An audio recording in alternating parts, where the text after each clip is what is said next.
X and I had way too young. We're friendly co-parents. One big rule we share is if our daughter breaks something, she pays for it. Now, sis and I are the only grandkids. Aunt never married. Instead, she worked with GMA and GPA at their Seams Tri-store, and took it over when they retired. Sis's girlfriend proposed last year. GPA offered to make FSIL a custom suit, which she was over the moon about. GMA had me ask Sis what her dream dress was and record the convo. Sis, thinking it was just between us, told me in great detail what her dream dress was, though said it was way too expensive. So she would get something much cheaper.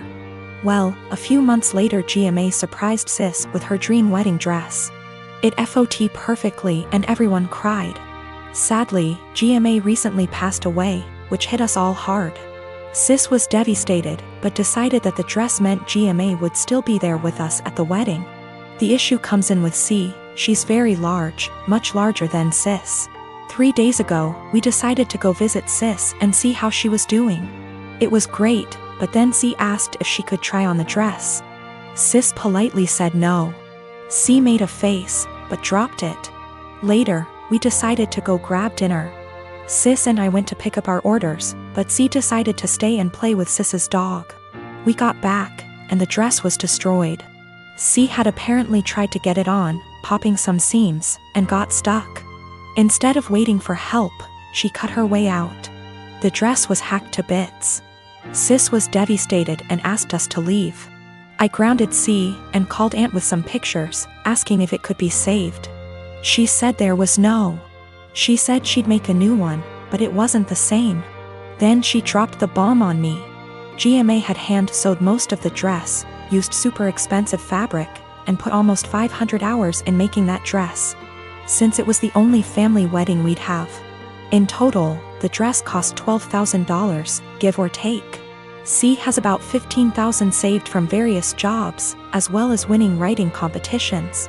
This was supposed to help her in college. I took her to the bank and set in motion transferring all the funds, since as her parent I still have control over it. $12,000 to Aunt to pay for the new dress. $3,000 to my sister's wedding, as an emotional distress tax. I explained exactly why this was happening to C, but she sobbed the entire time, asking what was she supposed to do for college and saying it wasn't her fault. I told her she could get a job if she didn't get a scholarship. And it was her fault for trying on the dress after she'd been told no, and for not waiting until we got back. A few popped seams could have been fixed. Hacking the dress to pieces couldn't. C told my ex, and while she agreed C was in the wrong after the full story, said I shouldn't have ruined her future for a free dress. I reminded her of our rule, and she still thinks I'm wrong. $3,000, that was to make up to my sister that C destroyed the last gift our dead grandma ever gave her. I consider that part of the price of destroying the dress, since even if Aunt remakes it, it's lost a great deal of its sentiment value. I pointed out how young we has her because I wanted to explain how a 31-year-old has a 16-year-old kid. I do not resent having her, she's the best thing I've ever done. I also brought up C's size because Sis has Crohn's disease and thus is very tiny. The dress was made her for size, and C is much larger than Sis. I love C as she is, but just holding the dress up, it was clear it wouldn't fit. The money was C's have fun at college money, not her college fund. My ex and I are paying for whatever scholarships don't. When she was asking what she would do for college, she was asking what did she do for fun and to buy things we didn't pay for. I got off the phone with my ex. I sent her the pictures, and she freaked. She apparently didn't believe me when I said it had been hacked apart, and believed it was just a few torn seams. She was pretty much on my side after. She told me that she spent the day badgering our daughter, asking her why she did what she did. And finally C cracked and said she was mad that grandma wasn't alive to make her a dress, and that it was unfair. My sister got a free beautiful dress as a reminder when my daughter got nothing. Despite the many things she was given after the funeral. She tried it on, took it off when the seams popped, and then in anger hacked it apart. If she couldn't have a dress from grandma, no one could. Her own words. Honestly, knowing she did it on purpose has just made things worse. The fact that she could be so I met this guy in January and he became my boyfriend in February. Comes March, the world goes down the drain and we decided to move in together for the time of the pandemic. A few weeks ago, he shows me a post where this guy is challenged to an arm wrestling competition by his GF. The guy didn't seem to have any sort of training / workout, whereas his girlfriend did.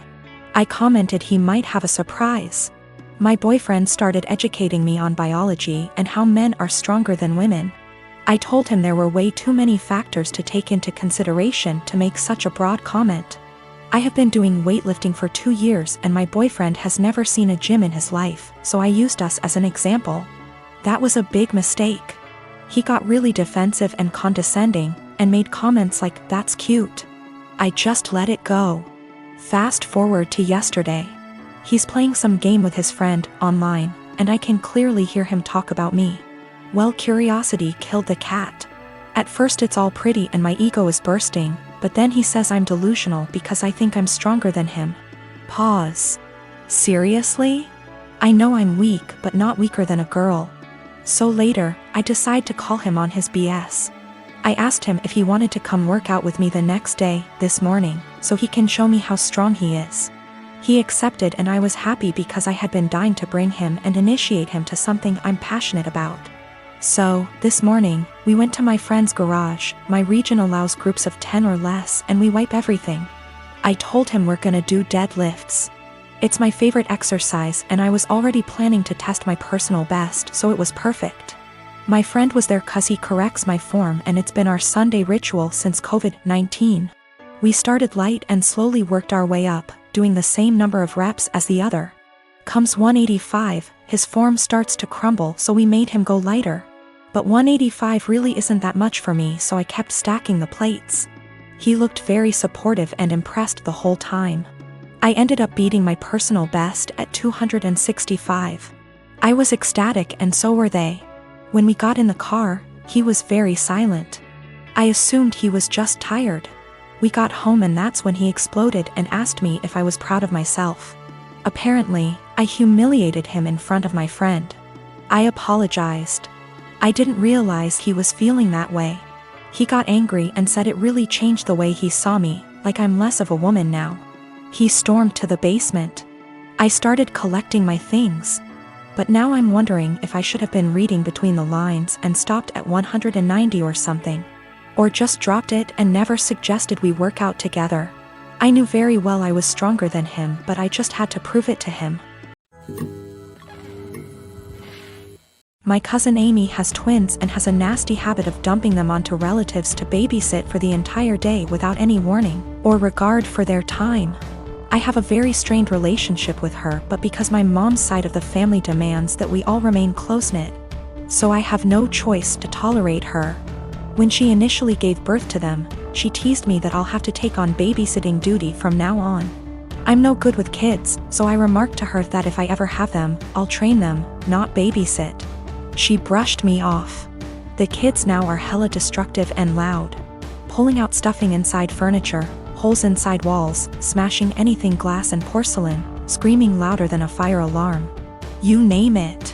When it was my first turn to deal with them, I immediately walked with them to the store and grabbed the biggest bag of M&Ms I could find and trained them so that every time they follow my orders and behave, they get one. If they misbehave, I get one. Soon enough, every time the kids were dumped on me, they went with my guidelines and behaved. Whenever I say sit, they sit at the table. When I say stay, they don't leave that spot, etc. 2 days ago there was a party planned with the whole extended family. I know, pandemic. Didn't want to, but mom insisted, and I grabbed the M&Ms since the twins were there. Arrived, twins were being so destructive, an entire tray of food was spilled. That all the adults had enough and yelled at Amy to control them. She vomited the same excuse of them just being kids and they'll grow out of it eventually. I shouted the twins' names and shook my M&Ms bag. They came running over to me and I popped 6 pieces into my mouth for their misbehavior. I told them to go clean up the mess or no candy all night. They do so. Halfway through the party, every time something similar came up or they just weren't behaving, I was the one able to calm them down. When Amy saw what I was doing, She got angry and started yelling at me about how her children aren't animals and that I shouldn't be giving them so much candy anyway. I told her that I'm their aunt, not their parent. Why am I the one disciplining them? Isn't that her job? She screamed the same argument at me, and since she's their mother, to stop giving them candy. One of the twins overheard and went apes hit. Dashed straight into the kitchen and started shattering anything they can get his hands on, shouting over and over that he wants candy. His twin joined him soon after. I repeated that she's their mother, and just sat in the living room watching it all unfold. At the end, Amy blamed me for them turning out this way. The other relatives she dumped them on, a majority, disagreed, but when I told a friend about the situation, he told me that the training I did can really up the kids mentally later in life. I live with my parents and my brother. It's always been a dream of my parents to adopt me and bro, our bio kids. And they had come to the decision that they want to adopt an older kid. They got matched with Jess, who is 13. Due to the current situation, she is not living with us, but we've met before and she spent a weekend with us in January. Jess, despite sometimes being sweet and kind, is very high maintenance and has a lot of anxiety and anger problems. She can go from 0 to 1,000 really quick. During her stay, she got triggered by something when we were in public. She and I went to a clothes shop and my parents were in a cafe nearby. Some guy accidentally grabbed her by her shoulder as he thought she was his daughter, and he apologized immediately and started screaming. I was the only person there, and I tried to calm her down, but she ran off. She was found, shaken, but safe, an hour later. I then got grounded as I had failed in being responsible for my sister. I said I didn't have a sister.